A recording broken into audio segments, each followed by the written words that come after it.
In 2014, Ed Woodward, the United head honcho, flew out to Germany to meet Borussia Dortmund's Jurgen Klopp. In his pitch to try to entice the German manager to Manchester United, he said the Theatre of Dreams is like an adult version of Disneyland. Klopp, recounting this to one of his friends, said it felt unsexy and that United prioritized the commercial over the actual football.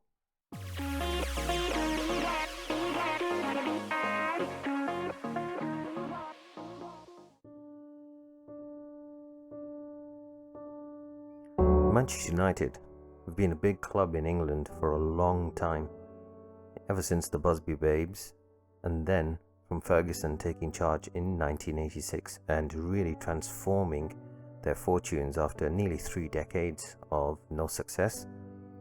You could see how they'd been built up as a big club. As Ferguson was winning on the pitch, he had the Boardroom above him with David Gill and Peter Kenyon, who eventually left in 2005, but they really set the stall for Manchester United to become a behemoth when it comes to football and the commercial side put together.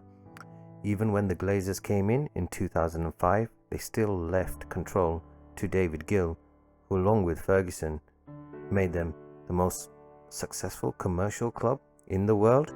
And this enabled Ferguson not just to buy some of the best players in the world, but also to ensure that they had really good players coming through the academy and that they also signed some really good young talent like Ronaldo. Both Ferguson and Gill ended up leaving in 2013, and I think that set the stall for what's happened in the next 10 years.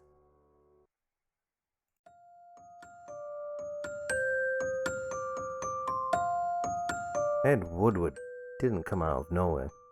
He was the commercial director at Manchester United, hired by the Glazers when they took over, and this led him to getting the top job once David Gill left. At the top of the hierarchy, Ed consolidated power, and as you can see here, he was solely under Joe Glazer and everyone else was under him. One of the biggest issues at this time was that Ed Woodward controlled everything, from the transfers to the commercial side and the football side. He hired the managers, using Sir Alex as an advisor, which led to the hiring of David Moyes, and also all the transfer forays that they made under David Moyes, the mishaps, the missed transfers, the Fellaini saga. This all happened under Ed. He did do a very good job on the commercial side, and that's why the Glazers, especially Joe Glazer, trusted in implicitly.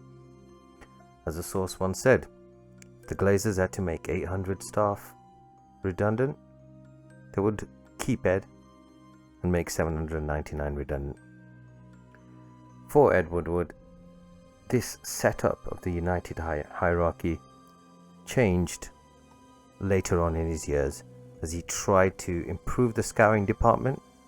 There's a lot of information being put out there that United had the widest and biggest scouting network in the world. Tried to copy Liverpool, Brighton, Brentford by also introducing the analytics department. However, Ed, obviously after getting a lot of abuse, called the most hated man in football by the United fans, decided to call it a day, and Richard Arnold came in.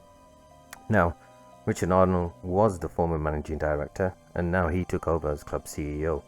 Under him, he added more of a better structure, you would say. He had the manager and the footballing side of the operation, and on the other side, John Murtaugh was brought in. Under him, he had the recruitment and the football operations. Darren Fletcher was also hired as a technical director to sit alongside him, and from what I know, Darren Fletcher's purview is more around the academy and how that links up to the club and making them mesh together.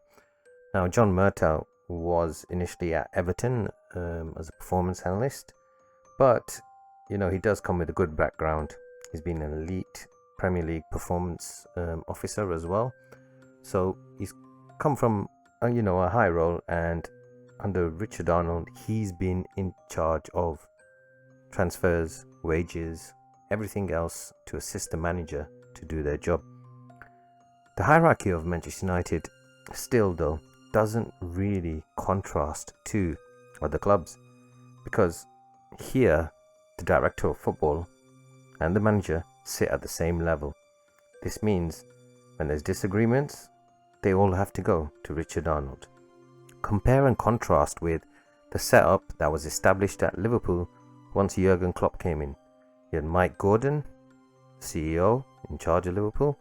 Under him, Michael Edwards, who was the director of football at Liverpool for a number of years. Under Michael Edwards was the entire footballing operation, which includes, of course, the manager, Jurgen Klopp, but also the research department, the scouts, everything all-encompassing football was under Michael Edwards. Didn't have any commercial responsibilities. It was all about football, and there was a direct hierarchy from the manager to the director of football to the man at the top in Liverpool. If you have a look at Man City, it's a similar sort of setup, although they've got the CEO Khaldoon Mubarak at the top. They've split the operations where Siki Begiristain is director of football, and then they've also got Omar Barada there as another director. Now Pep sits under Omar Barada, and he also sits under Siki Begiristain. That means there's a direct hierarchy. Therefore, when decisions are made, they are normally made without any problems. Sometimes the managers may butt heads, but here in these structures, they implicitly trust the director of football to do their bidding, to find the players they need that fit the style of play that they play in. This is a model that is followed across English football. Another part of the club that's really been in decline has been the state of the facilities, not just Old Trafford itself, which in 2019 had rain drenching fans, a roof that hasn't been fixed since then, it seems, mice on the concourses and on the pitch. United themselves say they've invested over 100 million since 2005 in Old Trafford, but in 2015 Trafford Council criticised the club in a food and hygiene report, saying it was unsatisfactory and wasn't really a place that people should be able to eat. Another part, of course, is the training ground. Carrington was previously called the Aeon Training Complex. Well, since Cristiano Ronaldo arrived, having just come from the state-of-the-art facilities at Juventus, he noticed that not much had changed since he left in 2009. There was a lot of chipped tiles in the swimming pool. The sauna had a lot of problems in it, and these were just the small things he noticed. United did intend to have a new training ground, but they scrapped plans for that. And when you compare this to their rivals, City, Spurs, Liverpool have all created and developed brand new centres of training. They're not even training grounds, they're huge complexes, and United have really fallen behind here. These are small fixes that the club can make that would help improve not just their performance on the pitch, but maybe even the image of the owners.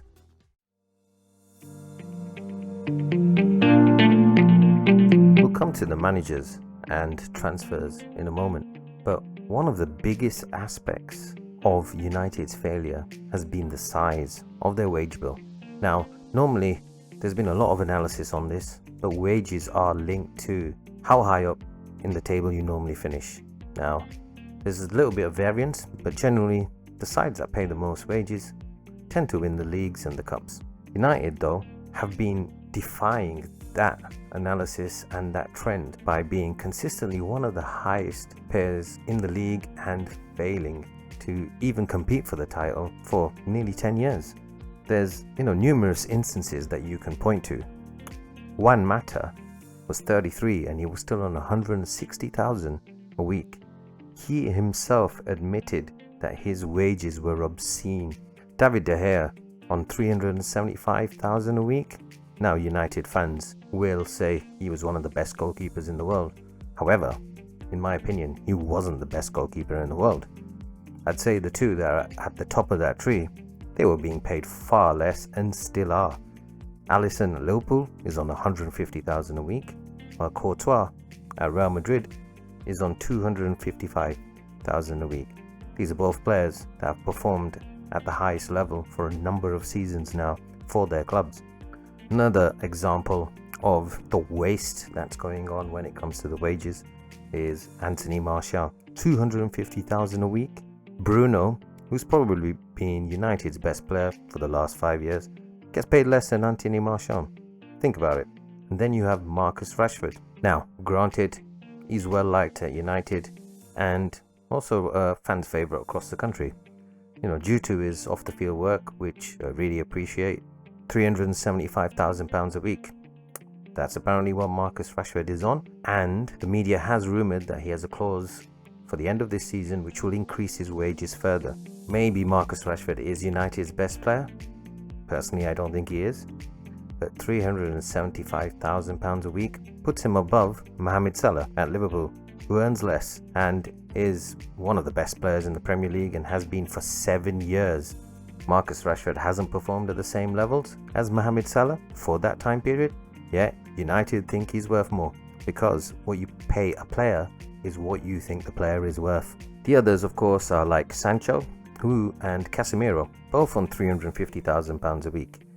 Now, they're at the opposite ends of their careers, and Casemiro was a really good signing for Manchester United for last season, but he's coming to the end of his career in terms of his age, and a lot of clubs like Chelsea, Arsenal, Liverpool tend to not pay for over 30-year-olds.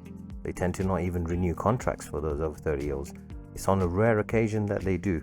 Sancho, he's not even in the first team at the moment, so there's £350,000 a week there being wasted.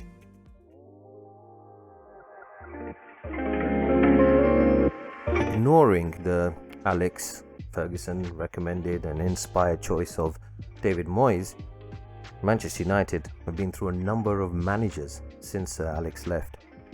Louis van Gaal, who replaced David Moyes, was there for 2 years. He won a trophy. Louis van Gaal has won multiple trophies across multiple clubs, and he's done very well with the international teams too. Jose Mourinho spent 2.5 years there until he was let go in 2018. Again, we all know what Mourinho's done in his career, how well he's performed at multiple clubs. Again, he did win United some trophies. He was replaced by Ole Gunnar Solskjaer. Solskjaer and the two previously mentioned were all Ed Woodward inspired hirings. Solskjaer was also there for 2 years. He left in 2021. Ole might not get the credit he gets, but as a coach, I know it doesn't matter what league you're in, it's difficult to win titles, and he did win them with Molde. Ralf Rangnick came in for 6 months. A weird decision, considering his book of work was generally setting up football clubs, being a director of football, and setting those clubs up for success in what they do, notably the Red Bull clubs. Rangnick really wanted the director of football job, but as we saw in the hierarchy earlier, John Murtaugh was the director of football, so Ralf Rangnick was never really going to get that job because John's not going to fire himself. Followed up by current incumbent Erik ten Hag, who's been in charge now in his second season, and he's another person who has won titles elsewhere. I know people will say it's easy winning titles at Ajax, but they've not really been doing well since he left. In fact, Feyenoord and PSV have gone past them. Now, you could dissect everything all of these managers have done in their time at United, the playing styles they've had. I'll be honest, personally, having watched Manchester United under all of these managers, don't really think they've played any inspiring football at any point. But I'm not here to bash the managers, because there's a bigger issue for them, and that's the structure of the club. Powers that have been given to them, as well as what's being dictated to them in what they can and cannot do. The wage structure, previously mentioned, makes it impossible for them to sell players that they want to get rid of. Jadon Sancho, case in point, he's on $350,000 a week. There's no other club in the world that's going to pay him that money, or even a transfer fee to go on top of that to take him from Manchester United. All of these managers have had players they don't want, who they've been unable to get rid of due to the wages. David De Gea, some of these managers did try to get rid of him, but they couldn't. And David De Gea is now sat on his fingers with no club willing to match his wages to even sign him as a goalkeeper.